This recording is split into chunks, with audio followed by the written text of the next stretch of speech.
Hello student, बहुत दिनों बाद फिर से अब मैं आपके सामने एक नया टॉपिक लेके।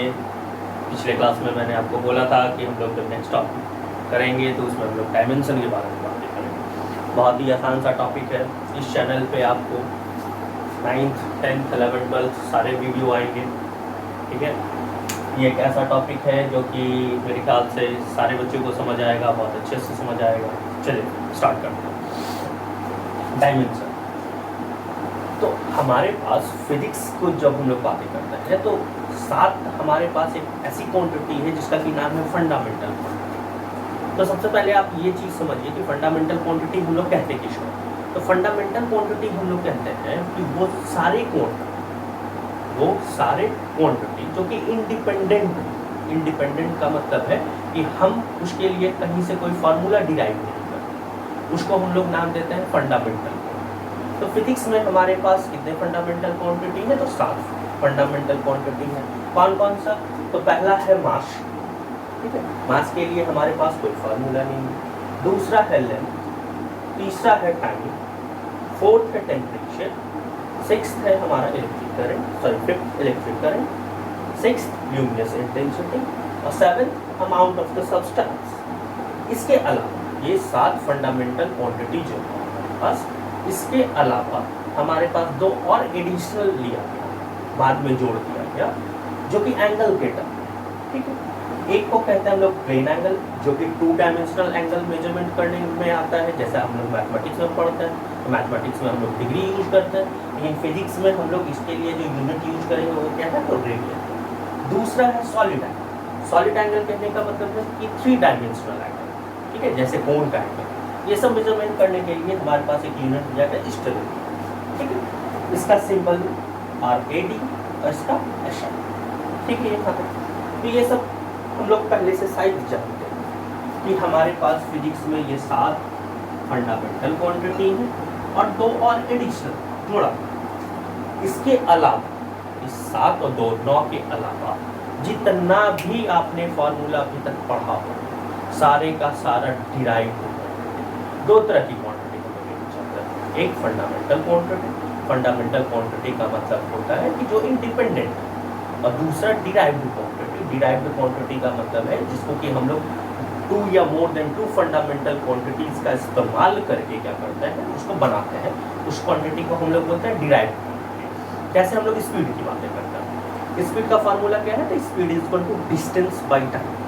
Speed is equal to distance upon time. Distance का मतलब क्या हुआ?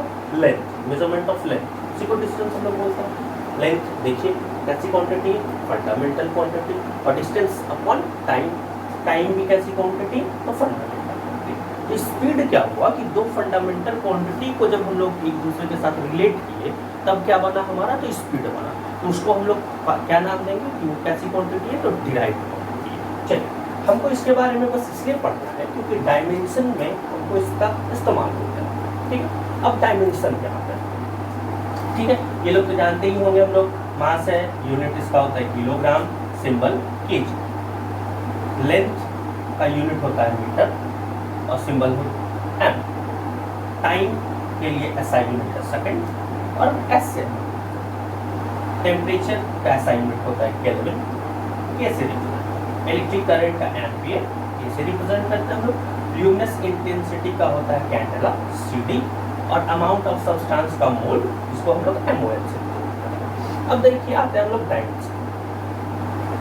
मास के लिए जो डायमेंशन हम लोग इस्तेमाल करते हैं वो है कैपिटल M। मतलब कि जहां भी आपको मास मिले और डायमेंशन लिखना हो तो हम लोग क्या इस्तेमाल करते हैं? कैपिटल। लेंथ के लिए हम लोग इस्तेमाल करते हैं कैपिटल L, ठीक है। टाइम के लिए हम लोग इस्तेमाल करते हैं कैपिटल T, ठीक है। टेम्परेचर के लिए हम लोग as it is K। Electric current के लिए as it is A। Luminous intensity के लिए सेम CD। और अमाउंट ऑफ सब्सटेंस के लिए MOL, ठीक है। ये जो है ये है डायमेंशन। ये क्या है? हमारे डायमेंशन, जिसको कि इस्तेमाल करके अभी हम लोग डायमेंशनल फार्मूला बनाएंगे। तो आप देखते जाइए कैसे होता है। अब आते हैं हम लोग डायमेंशन फार्मूला कैसे बनाएं, ठीक है।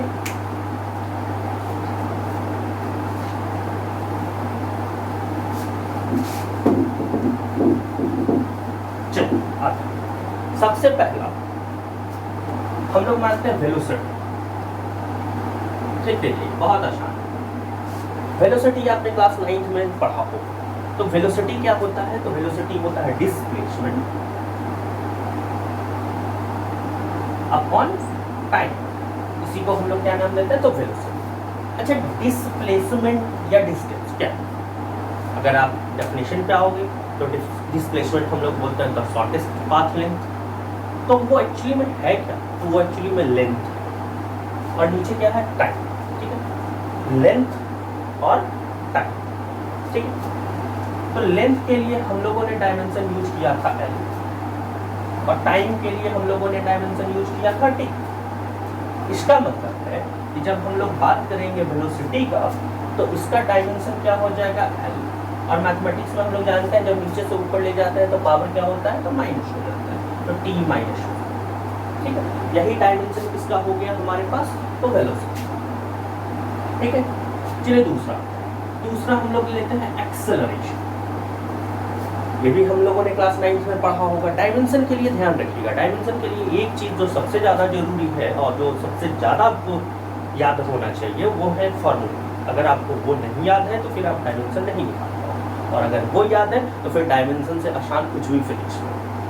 एक्सेलरेशन आपने पढ़ा होगा, एक्सेलरेशन हम लोग बोलते हैं the rate of change in velocity is called acceleration, मतलब कि जिस रफ्तार से वेलोसिटी बदलती है उसी को हम लोग क्या नाम देते हैं, तो एक्सेलरेशन होता है। इसका मतलब एक्सेलरेशन होता है change in velocity divide by time taken to change, ठीक। अच्छा, चेंज इन वेलोसिटी इसका मतलब unit of velocity divided by unit of time. तो वेलोसिटी अभी हम लोग तुरंत पढ़ेंगे कि वेलोसिटी इज इक्वल टू क्या होता है, डिस्प्लेसमेंट बाय टाइम, ये बोलता है वेलोसिटी को, और नीचे ये पहले से एक टाइम है हमारे पास, ठीक है। डिस्प्लेसमेंट क्या है, तो लेंथ है, तो डायमेंशन इसके लिए हम लोगों ने लिया L, एक टाइम इसके लिए T, अगेन एक टाइम, तो ये हो गया T स्क्वायर। जब हम लोग इसको और अच्छे से लिखेंगे तो हम लोग लिख सकते हैं L T का स्क्वायर, और ये लगा दिए माइनस, तो ये डायमेंशन किसका बन गया हमारा, एक्सेलरेशन। एनी प्रॉब्लम, ठीक है। ये चलिए अब आते हैं हम लोग फोर्स पे। हम लोग पढ़े होंगे Newton second law. Newton second law कहता है कि force is equal to mass into acceleration. Force क्या है हमारा, तो force is equal to mass और इनटू में एक्सेलरेशन। मास के लिए हम डायमेंशन यूज करते हैं m, अभी आपने देखा था, और एक्सेलरेशन का भी तुरंत हमने निकाला हुआ है L T माइनस। तो ये क्या, किसका डायमेंशन हमारा निकल के आ गया, फोर्स का। आप देख रहे हो कितनी आसानी से हर चीज हमारा निकलते जा रहा है। चलिए अब आते हैं, अगर हमको निकालना है वर्क, ये भी आपने क्लास 9th में पढ़ा होगा, work energy power formula chapter में। वर्क इज इक्वल टू हम लोग बोलते हैं फोर्स इनटू डिस्प्लेसमेंट, ठीक है, फोर्स इनटू डिस्प्लेसमेंट। फोर्स का अभी तुरंत हमने डायमेंशन निकाला है, क्या है हमारा, m l t माइनस 2 इन। अच्छा, s क्या है, डिस्प्लेसमेंट। डिस्प्लेसमेंट मतलब लेंथ, और लेंथ के लिए हम लोग क्या डायमेंशन यूज करते हैं, l। तो हम लोग लिख सकते हैं क्या, m l t माइनस 2, और ये l इंटू l स्क्वायर, ये डायमेंशन किसका हो गया हमारा, वर्क का, ठीक है, समझ रहे हैं आप। चलिए फिर आगे हम लोग आते हैं, अगर हमसे पूछे power, power is equal to क्या था, ये भी हमने पढ़ा होगा, rate of doing work is equal to power, मतलब कि जिस रफ्तार से कोई भी काम होता है उसी को हम लोग बोलते हैं पावर। तो पावर इज इक्वल टू हमारा होता है वर्क अपॉन टाइम, इसी को हम लोग पावर बोलते हैं, ओके।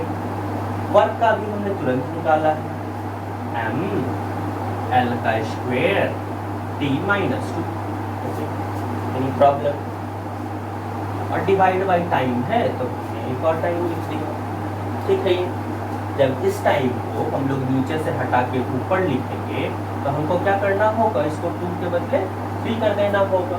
तो ये हो गया पावर का डायमेंशन। ठीक है। ये चलिए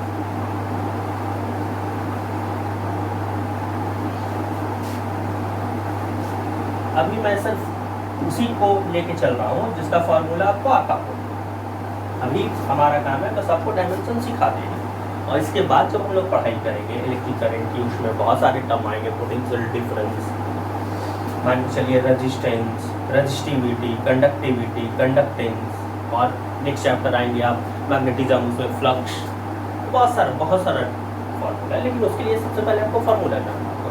तो फिलहाल हम बस उसी चीज़ को लेके चल रहे हैं जिसका फॉर्मूला आपने 9th क्लास में पढ़ा होगा, या उस बेसिक एक स्टूडेंट भी होगा तो उसको इतना तो मालूम होना चाहिए। उसके बाद हम लोग बात करते हैं मोमेंटम की। ये भी क्लास 9th में था, जिसको हम लोग पी से रिप्रेजेंट करते थे, स्मॉल पी से। मोमेंटम इज इक्वल टू क्या होता है, मास इनटू वेलोसिटी। ठीक है। अच्छा, मास के लिए हम लोग डायमेंशन क्या लिखते हैं, m, और वेलोसिटी क्या है, डिस्प्लेसमेंट बाय टाइम। डिस्प्लेसमेंट क्या है, तो लेंथ, टाइम क्या है, तो t। तो t नीचे जाएगा, ऊपर लेके जाएंगे तो ये होगी। ठीक है। मोमेंटम का डायमेंशन क्या हो गया, mlt माइनस 1। Any problem? चलो अब हम लोग आते हैं फिर से प्रेशर पे। प्रेशर भी 9th क्लास में आपने पढ़ा होगा। प्रेशर इज इक्वल टू क्या था, फोर्स अपॉन एरिया। ठीक है। फोर्स का हमने निकाला था। चलिए एक बार फिर से हम आपको करके दिखा देते हैं। फोर्स अगर आप नहीं भी निकालते हो तो फोर्स का फॉर्मूला है mk। ओके, और ये हो गया हमारा एरिया। ठीक है। अच्छा, m के लिए डायमेंशन क्या होता है, m। एक्सेलरेशन किसको हम लोग बोलते हैं, rate of change in velocity, means velocity by time. Velocity का क्या है हमारे पास, वेलोसिटी के लिए है एल टी माइनस 1, और डिवाइड बाय टाइम तो एल टी माइनस 2 एक्सेलरेशन का हो जाएगा एल टी माइनस 2। ये हमारा किसका हो गया, फोर्स के लिए। एरिया, एरिया आप किसी भी चीज़ का लिखते हो, एरिया मान लो रेक्टेंगल का लिखते हो, लेंथ इनटू ब्रेथ। लेंथ तो लेंथ है। अच्छा, ब्रेथ भी क्या है, ब्रेथ भी तो लेंथ ही है ना, इसका मतलब लेंथ इनटू लेंथ। ठीक है। कोई भी दूरी की बातें करते हो, कोई भी डिस्टेंस की आप बातें करते हो, तो डिस्टेंस क्या है, लेंथ है। तो एरिया इज इक्वल टू क्या होता है, something length into breadth, side into side, half into base into height. तो आप किसी भी चीज़ में दो लेंथ को इंक्लूड कर रहे हो, तो लेंथ इनटू लेंथ क्या होता है, लेंथ स्क्वायर। ठीक है। ये हो जाएगा एल का स्क्वायर। Any problem? ठीक है। ये इसको जब आप ऊपर लेके जाओगे तो ये हो जाएगा एम एल, ये +1 ऊपर जाएगा तो -, ये कितना हो जाएगा, -1। Any problem? ये हो गया t माइनस, समझ रहे हो बात, कोई परेशानी है इसमें? ठीक है। चलिए अब मान के चलिए एनर्जी की बातें करते हैं।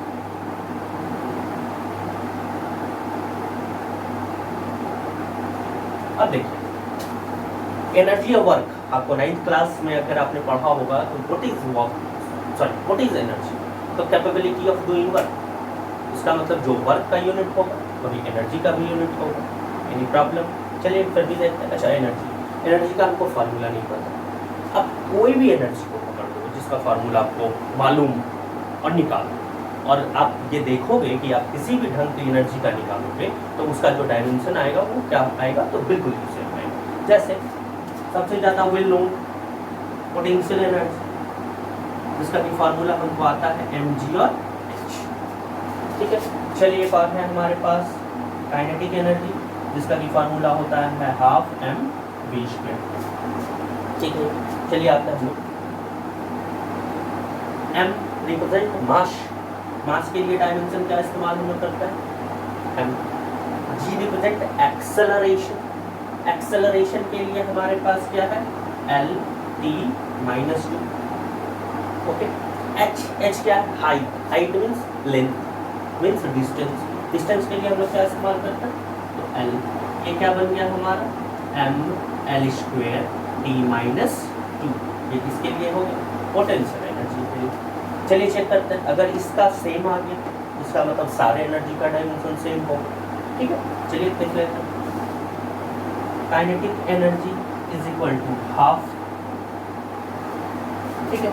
हाफ के लिए कोई डायमेंशन हम लोग इस्तेमाल नहीं करते हैं, हाफ एक नंबर है, नो डायमेंशन। एक चीज़ और, 7 जो फंडामेंटल क्वांटिटी है हमारा, उसके लिए आपको डायमेंशन दिया गया, मास के लिए m, लेंथ के लिए l, टाइम के लिए t, ठीक है। केल्विन के लिए मीन्स टेम्परेचर के लिए k, इलेक्ट्रिक करंट के लिए a। नीचे जो दो था रेडियन और अस्टेरेडियन, वो डायमेंशन लेस होता है, ये थोड़ा वो दोनों क्या होता है, डायमेंशन लेस होता है। काइनेटिक एनर्जी हाफ एक नंबर है जो कांस्टेंट, नो डायमेंशन, ओके।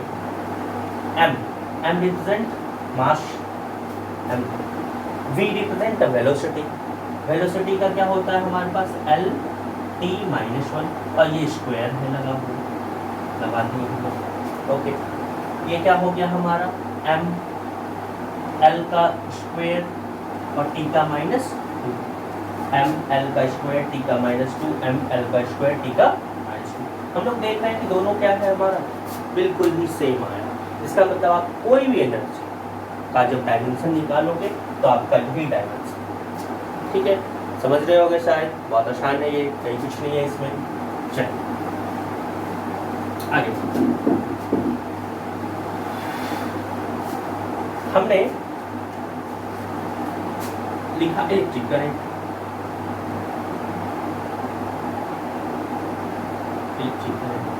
अच्छा इलेक्ट्रिक करंट तो डायरेक्ट फंडामेंटल क्वांटिटी है, बिल्कुल फंडामेंटल क्वांटिटी है। और इलेक्ट्रिक करंट फंडामेंटल क्वांटिटी है, उसका जो यूनिट होता है वो क्या होता है, एम्पियर। उसके लिए जो डायमेंशन दिया होता है, तो डायमेंशन क्या है इसके लिए, वो तो हम लोगों ने लिखा था कि ये होता है, कुछ नहीं है उसका पॉइंट। अच्छा एक चीज़ और ध्यान रखिएगा, जब भी आप कोई भी कंपटीशन में जाएंगे या नॉर्मल क्लास लेवल में तो क्वेश्चन पूछे जाएंगे तो आपको डायरेक्टली ये नहीं लिखा, ठीक है। अच्छा एक बात, इसी को अगर हम लोग ऐसे लिख दें m to the power 0, l to the power 0, t to the power 0, a1, k to the power 0 और भी जो, अच्छा इसमें और इसमें कोई अंतर है क्या, बिल्कुल नहीं। मैथ्स में हमने पढ़ा है अगर किसी भी चीज़ पे पावर 0 होता है तो उसका वैल्यू कितना होता है, तो 1, ये 1 1 1 1 बचा तो सिर्फ यही तो है हमारा, ठीक है। जैसे मास के लिए डायमेंशन आपसे पूछ ली, मान लीजिए डायमेंशन किसका पूछा आपसे, मास का, ठीक है। हमने पढ़ा है मास के लिए क्या होता है m। एग्जाम में जब हम गए तो हमको ऑप्शन में मिला m to the power 1, l to the power 0, t to the power 0, a to the power 0, k to the power 0, ठीक है। अब हम कंफ्यूज हो गए, हम तो सिर्फ m ही ढूंढ रहे थे, ये तो सारा बहुत सारा मिल गया, लेकिन है तो कुछ भी नहीं, 0 0 0 0 0 सब बन गया 1, बचा हमारे पास क्या, सिर्फ m। तो यही तो है हमारा, क्या फर्क पड़ता है, ठीक है। Any problem, okay. अच्छा अब अगर पूछे आपसे इलेक्ट्रिक चार्ज,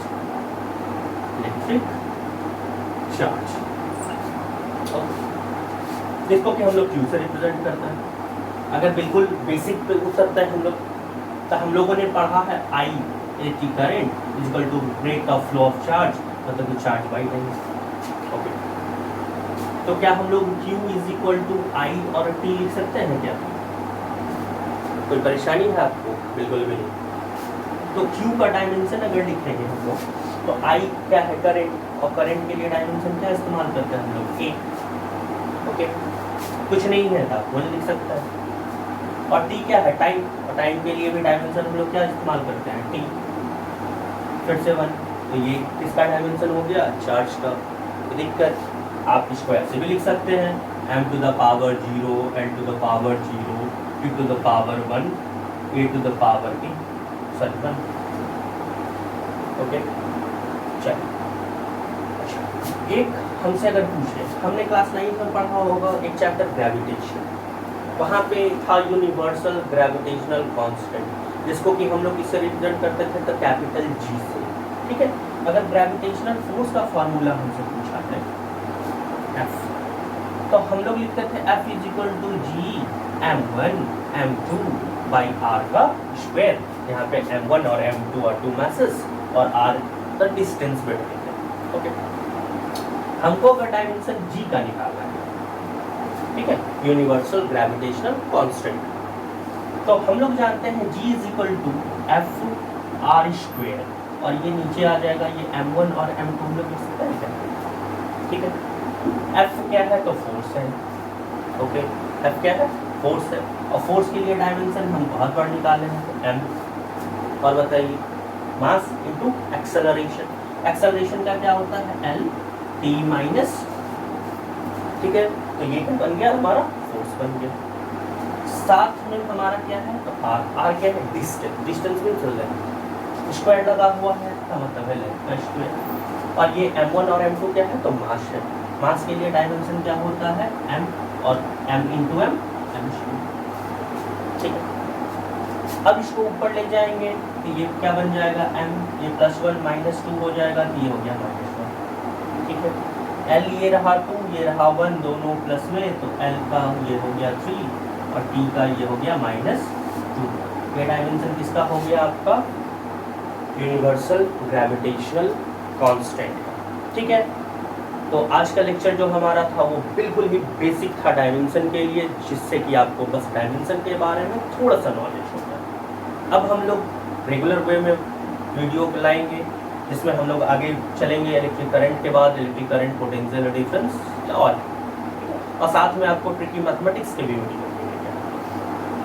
तो ये था, अब से हमको जो भी फार्मूला मिलेगा पूरे के पूरे फिजिक्स में जो भी हम पढ़ेंगे उसमें हम लोग कोशिश करेंगे कि हम लोग डायमेंशन भी साथ में निकालते चले, ताकि जब आप क्लास 11th में आओ तो आपको बिल्कुल ही डायमेंशन आ जाए, ठीक है।